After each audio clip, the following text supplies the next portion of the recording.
أجمعين. Terus rungokno nggih. Dadi problem utama Kanjeng Nabi Muhammad sallallahu alaihi wasallam ketika memaklumatkan diri jadi nabi niku piyambake niku wong Arab. Arab niku tiyang Mekah. Wong Mekah niku terkenal ummiyah. Ummiyah niku goblok-goblok, tidak terpelajar. Sehingga itu menjadi masalah besar bagaimana mungkin seorang nabi Sayyidul Awwalin wal Akhirin kemudian dari daerah yang sangat minus pendidikan apa? Minus pendidikan. Sehingga ketika Nabi memaklumatkan jadi Nabi itu orang pertama protes itu orang Yahudi. Makanya masyhur, andai kan Muhammad itu Nabi dan ada Nabi akhir zaman, pastilah kita. Cara pikiran Yahudi pastilah kita. Karena orang Yahudi kita tahu Yahuda bin Yakub bin Ishak bin Ibrahim. Meleng-eleng apa? Yahuda bin Yakub bin Ishak bin Ibrahim. Nah Yahuda ini dulur barpe Nabi Yusuf. Sinten? Dulur barpe Nabi Yusuf. Sehingga secara nasab itu terus dimasalahkan Nabi. Nah, karena Nabi itu dimasalahkan, delalah kersane pangeran, mbah-mbah Nabi itu punya tradisi yang menunjukkan bahwa beliau itu tidak pernah bohong. Misalnya yang paling dekat kita tahu adalah Muhammad bin Abdullah bin Abdul Muthalib. Abdul Muthalib ini orang yang suka tawaf ning Ka'bah.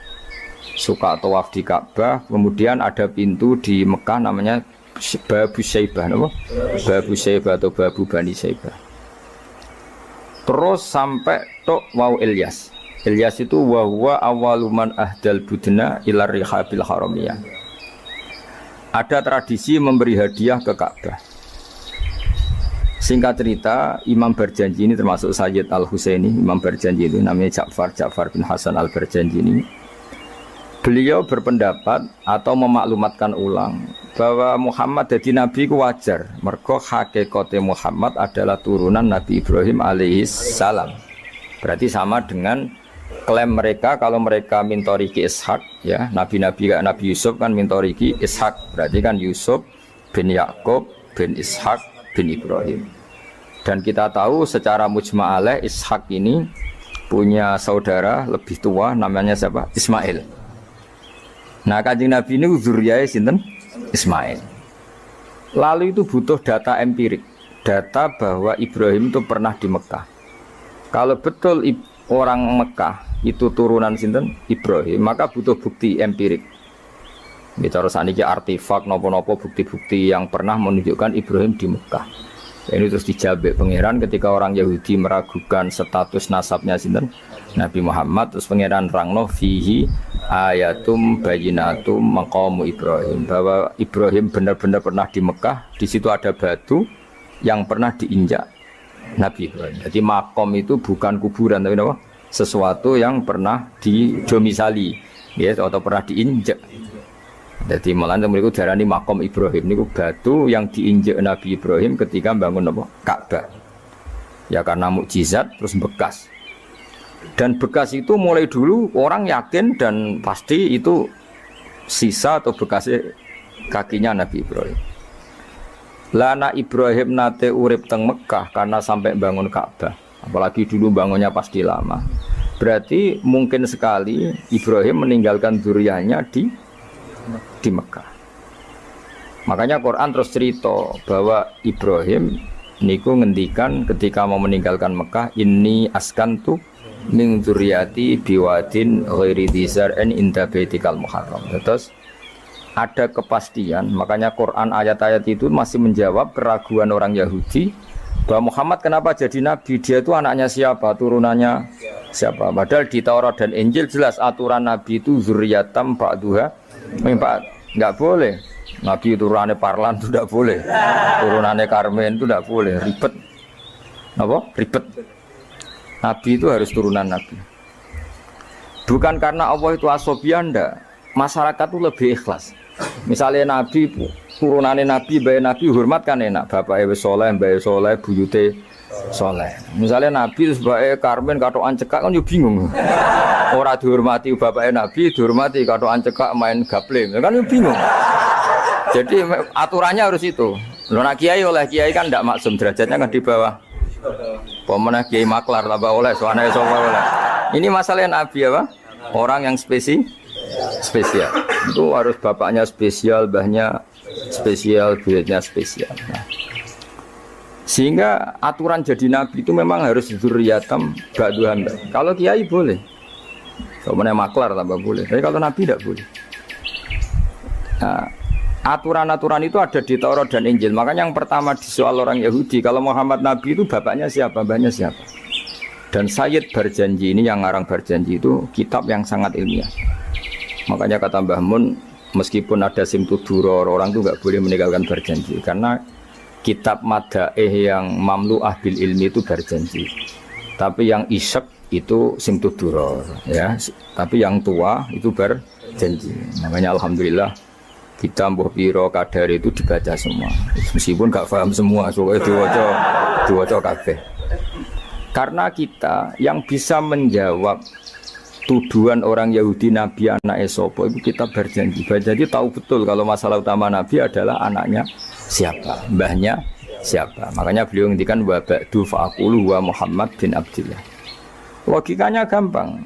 Kalau orang modern saja tahu bapaknya siapa, mbahnya siapa, buyutnya siapa, itu artinya nggak ada yang fiktif. Ukuran sejarah fiktif ndak itu ditandai dengan satu kuburan, dua artefak. Itu nggak mungkin nama-nama itu fiktif. Buktinya apa? Di Ka'bah mulai dulu zaman Quraisy ada Babu Bani Saibah, Babu Bani, dan Abdul Muthalib namanya itu Saibah. Karena mulai kecil beruban. Jadi kata Saibah itu mulai kecil apa? Beruban. Karena perilakunya terpuji terus orang Mekah darani Saibatul Hamdi, apa? Saibatul Hamdi. Nah karena dia pernah melayani saudaranya Hashim namanya Muthalib.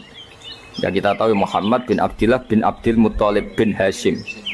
Nah Hashim ini punya saudara namanya Muthalib, no? Nah Abdul Muthalib kecil itu pernah derek Muthalib pamannya, ya. Abdul Muthalib kecil berarti Saibah ini apa? Pernah derek pamannya yang bernama Muthalib. Ya Muthalib wonge gaya, pasti takoki wong, "Iwa pam budakku." Nah, sehingga Saibah itu terus diceluk Abdul Muthalib. Ya rodok sial lah sini. Jadi pamannya itu gaya, kan ganteng. Saibah ini ganteng. Kalau jalan-jalan sama pamannya, jenenge sinten? Muthalib. Niku diaku budake. Iki sapa? Abdi budakku. Terus akhirnya jenenge Abdul Muthalib. Dadi wong Arab paham ya? Tapi namanya Saibah, nama Saibat, makanya wasmuhu Saibatul Hamdi. Mana karo asa iskal, bayi Nabi ono jenenge kilap maknanya asura ngono lem mikir jenenge iku hakim. Ya namanya hakim. Nah, dulu kalau orang berburu itu melibatkan anjing, karena sering berburu melibatkan anjing disebut kilap. Jadi maknanya kilap ya orang yang berburu dengan anjing. Ojo kok langsung mbok mani kilap, asu. Oh kasus ya. Kasus. Makanya itu hebatnya Imam Barjanji. Beliau darani wasmuhu Hakim bin Murrah. Jenenge kilap iku Hakim. Ya paham napa? Jenenge kilap niku Hakim. Sebagian ulama darani kilap itu isim sifat. Napa? Jadi kalabayak libu kalban itu anjing sendiri dinamai kalbun itu sebenarnya sudah isim sifat. Bukan alam murtajal ya, tapi alam mangkul ya. Alam apa mangkul? Kalau dalam ilmu nahwu itu alam mangkul. Jadi begini ya, tak terang nahwu ya. Alam itu ada dua, ada alam mangkul, ada alam murtajal. Tapi hampir semua alam itu mangkul sebetulnya. Ya, semua alam itu hampir semuanya itu mangkul. Mangkul itu satu nama yang diambil dari satu makna dalam kosakata, napa? Dalam kosakata. Misalnya Hamida, Yahmadu, Hamdan, apa? Hamida, Yahmidu, Hamdan atau Yahmadu, Hamdan. Hamdan maknanya pujian, apa?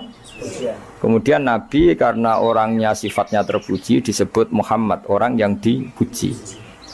Sehingga nama ini potensi rubah-rubah. Di Taurat itu Nabi gak disebut Muhammad, disebut Ahmad. Di Injil juga disebut Ahmad.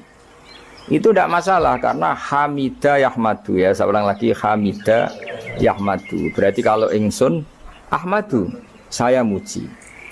Karena Nabi itu orang yang sering muji Allah, menamakan dirinya Ana Ahmadu. Saya ini pemuja Allah. Berarti ana uta ingsun niku Ahmadu muji sapa ingsun Allah ing Allah. Sehingga ketika Nabi misalnya di Injil disebut Farqolit, Munahama, enggak masalah. Selama ini klaimnya orang Yahudi dan Taurat, di Injil Taurat itu enggak ada kata Muhammad. Ya tentu enggak ada karena Injil Taurat itu bahasa Ibrani, no? Di Di situ disebut munahama, kadang disebut farqolid. Tapi maknanya Mahmud atau Muhammad, orang yang dipuji. Paham ya? Makanya hampir semua alam itu mangkul, apa? Mangkul.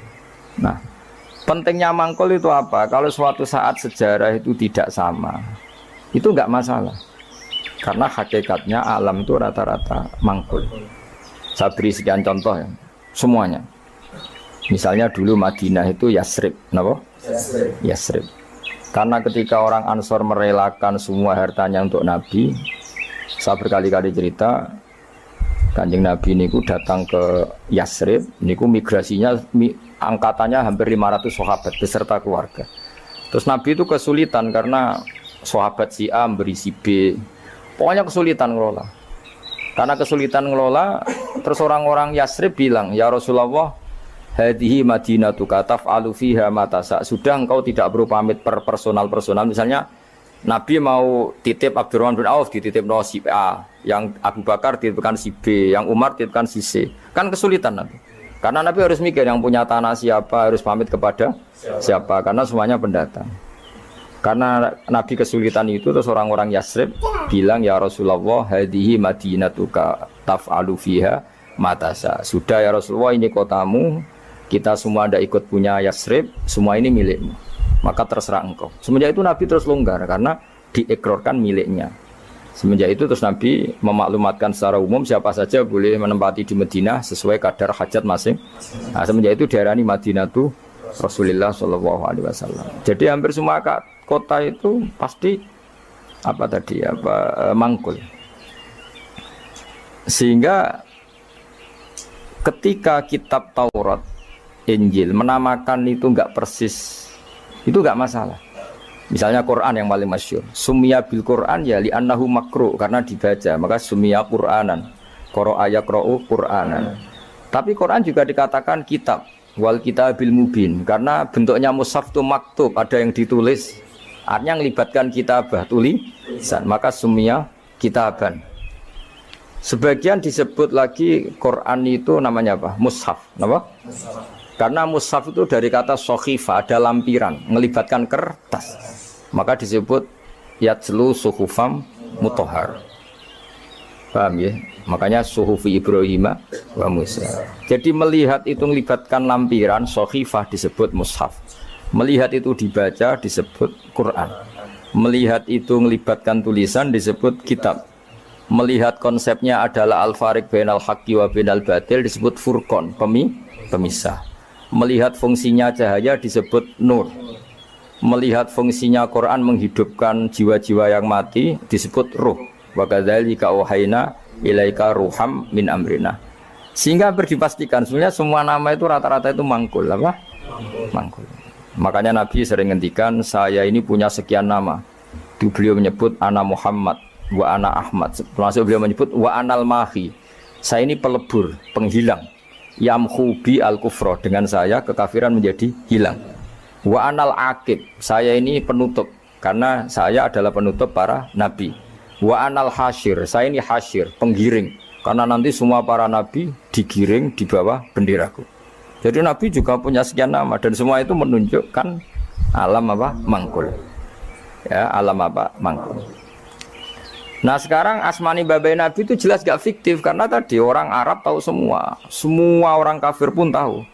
Kalau di Mekah ada Babu Bani Syaibah, pasti ada orang bernama Syaibah, karena ada Bani Syaibah, turunannya Syaibah. Dan itu siapa? Abdul Muttalib.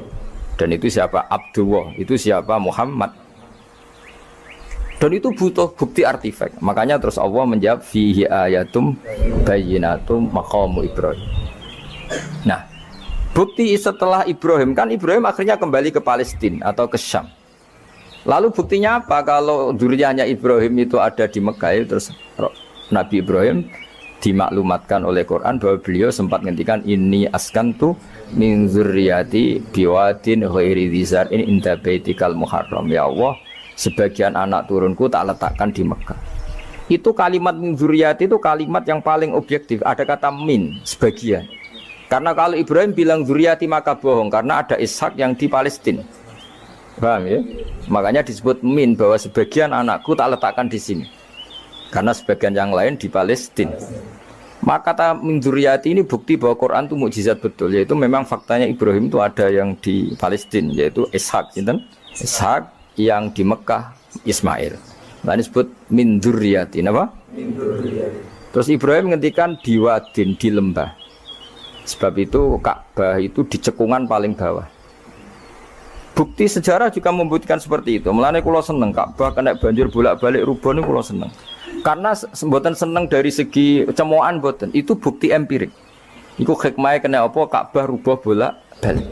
Andai kan enggak rubah bolak-balik karena banjir, orang susah nyari sejarah. Ketika Nabi umur 35 Ka'bah rubah mergo banjir, zaman Umar ya rubah karena tadi Ka'bah itu di cekungan paling bawah. Quran memaklumatkan bahwa Ka'bah itu biwadin, di cekungan paling bawah. Yaitu ada Jabal Abi Qubais di cekung gunung, Ka'bah paling bawah. Nah karena Ka'bah ini zaman Nabi Adam itu rob wa tumain. Jadi ketika Adam mau haji, tanya sama ya Allah saya harus kemana? Ya sudah ke Ka'bah.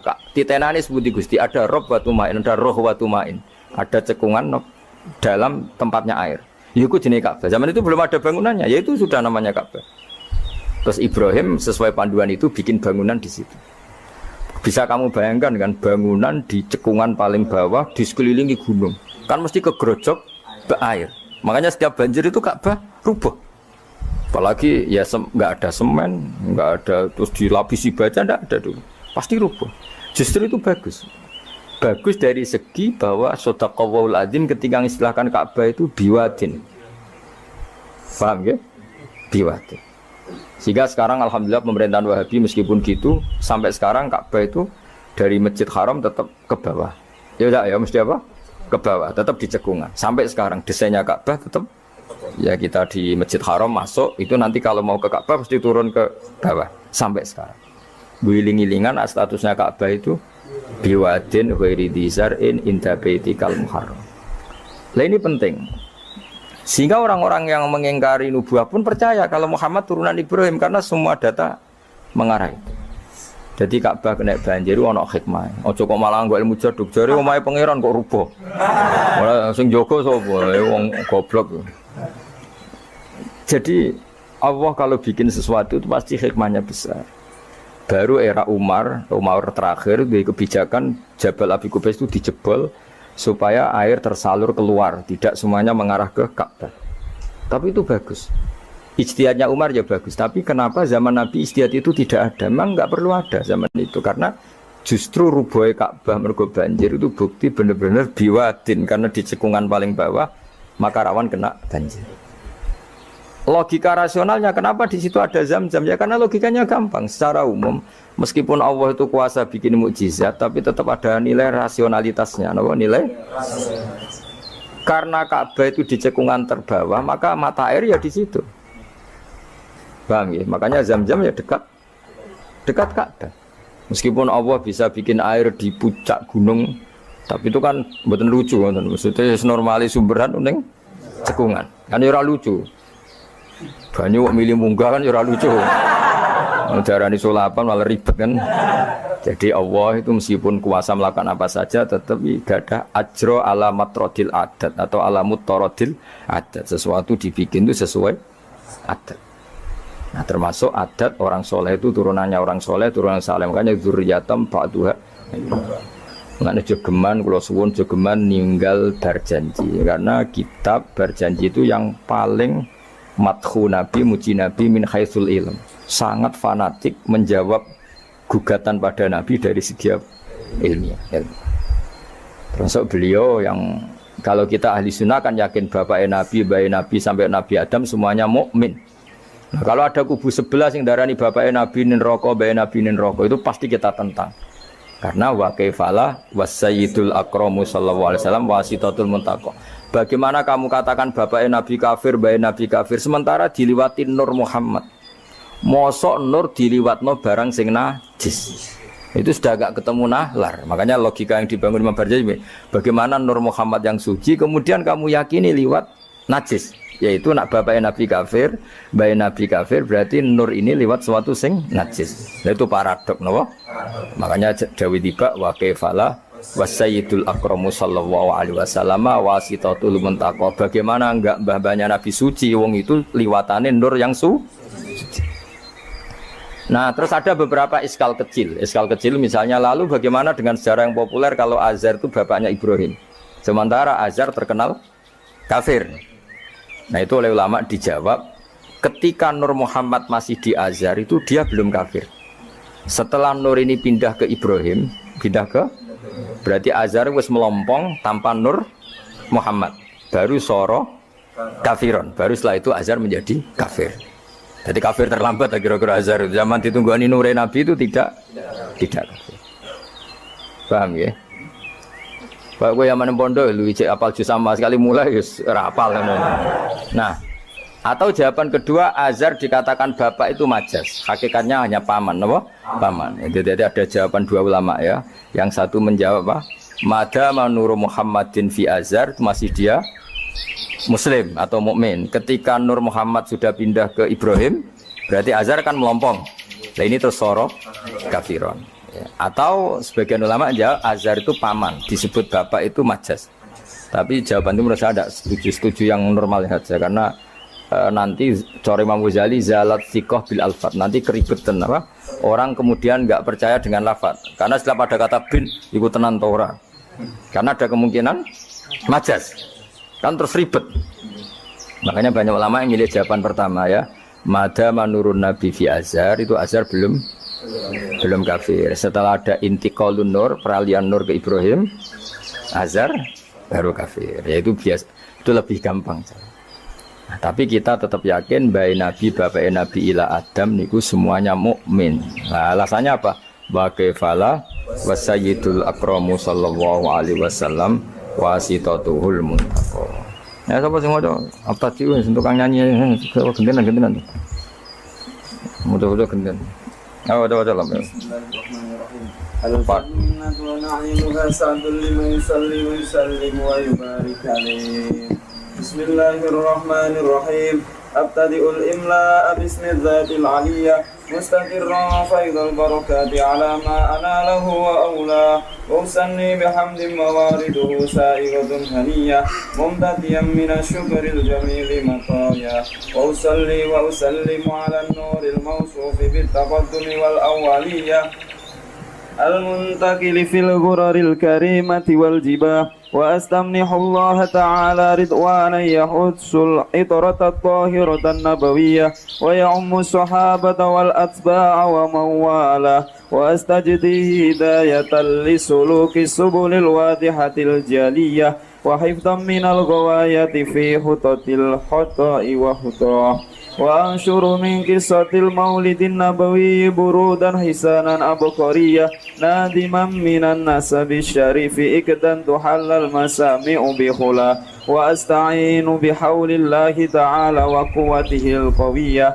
wa innahu la hawla wa la quwwata illa billah adillah Allahul karim sadim min salati wa taslim Allahumma salli wa sallim wa barik ganti sobat alam seneng tokno sobat Allah Muhammad bin Abdullah bin Abdul Muttalib wasmuhu Syaibatu Hamdi Humidat Salih Saniyah ibn Hashim wasmuhu Amr bin Abdul Manaf wasmuhu Mughiratul Ghaziyun tamam intifa'u yawya ibn Qusayy wasmuhu Mujammi Sufyan bin Sufyan bin Tafasir Nabi Butu'ad al-Qasiyah Allah ta'ala حرم الحق الآخر حرم المختار صحنا حما ابن كلاب واسمه حكيم بن مرة بن أبي بن أي بن غالب ابن فهر واسمه قريش وإليه تنسب البطون القريشية وما فوقه كناني كما جناح إليه الكثير وارتضى ابن مالك بن نضر ابن كنانة بن خزيمة بن مدركة بن إلياس وهو أول من أهمل البطن إلى رحال الحرمية وسمع في صلبه النبي صلى الله عليه وسلم أمر الله تعالى ولبى ابن مدر بن نزار بن معد بن عدنان وهذا سلك نظمت فرائده بنان السنة سمية ورفعه إلى الخليل إبراهيم أنشد عنه الشارع وأباه وعدنان بلا ريب أن له العلوم النسبية إلى الذبيح إسماعيل نسبته ومنهما بعد به من أجل تعلقت بواجبه الذرية فكيف لا والسيد الأكرم صلى الله عليه وسلم. Ayo nasabun itu. Nasabun tasibul ula bil ula.